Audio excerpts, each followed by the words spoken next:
Have you ever heard of a wicked creature that takes people's brains? Yes, you heard me right.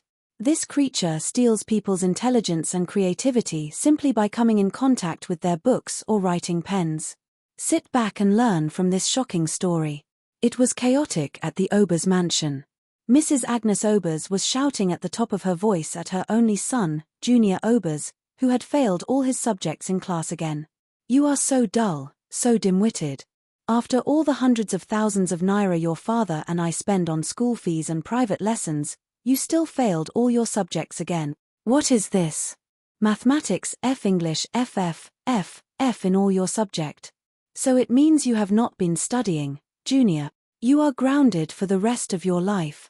Agnes yelled in anger at her son. Mommy, please, I studied very hard. I don't know what happened. I suddenly forgot everything I read, Junior cried bitterly, trying to explain to his mother. But Agnes wasn't having it. She scolded him and seized all his favorite toys and iPad. No more iPad for you till you start taking first position again. Junior was a student at one of the most expensive schools in Warri, called Alpha College. He was a very bright student with good morals. He used to be at the top of his class until something dark and wicked came to their school. That evening, when Mr. TGA Obers returned from work, his wife complained to him that Junior had failed all his subjects again. What? Again? What is happening with our boy? He used to be very bright. Maybe you should pay the principal a visit to find out what is going on in the school. This can't continue. We spend heavily on school fees every time, TGA said, worry clouding his face.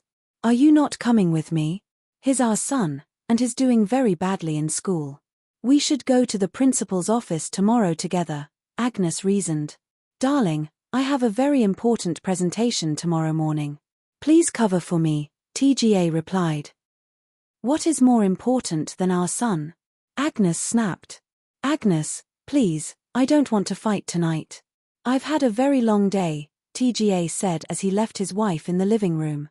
As Agnes sat there, she couldn't help but think about her son's sudden bad grades in school. The next day, Agnes stormed into Alpha College with determination on her face.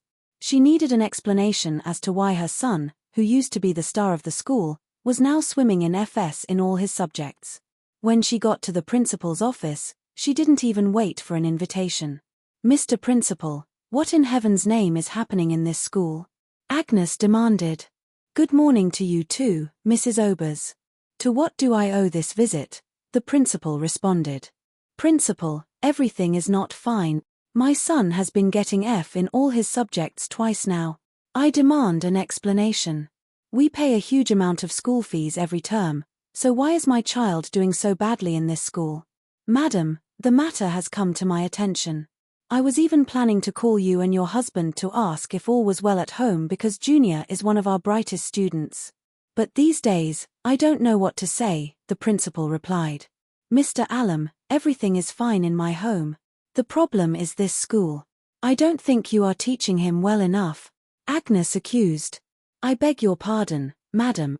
This school is the best in this state. We pride ourselves on our excellent educational system. I think you should go home and find out what is making your son do badly in school. After hours of bickering between Agnes and the principal, she stormed out, threatening to withdraw her son. As Agnes was walking out of the school premises, an old cleaner followed her. She beckoned for Agnes to wait, and Agnes reluctantly stopped out of respect for the woman's old age. Good afternoon, Ma. Is there any problem? Agnes asked with irritation, still angry from the principal's office. Good afternoon, my daughter. I overheard you in the principal's office earlier, and there's something I want to tell you, the old cleaner said. What is it, Ma? I don't have all day, Agnes said impatiently. What is happening to your son is not ordinary. There has been a strange aura in this school since one boy came here. That boy is not ordinary, the cleaner said. What do you mean, Ma? Agnes asked. I see things in my dreams, but most people won't believe me. That strange boy is in your son's class. He is possessed by a wicked spirit that steals people's brains and intelligence. Why are you telling me this? Agnes asked. Because of all the parents who bring their kids here, you are the only one who doesn't look down on me, You greet me with respect, and your son is very responsible. Well, madam, thank you for telling me, but I don't believe in all those superstitions. I know what my son needs, Agnes said as she left the school premises. That evening, she told her husband what transpired at the principal's office and what the old cleaner had told her. But TGA dismissed the old woman's words. Let's take Junior to therapy. I'm sure a shrink will be able to figure out the problem, TGA suggested. A shrink? No. It hasn't gotten to that extent, Agnes protested.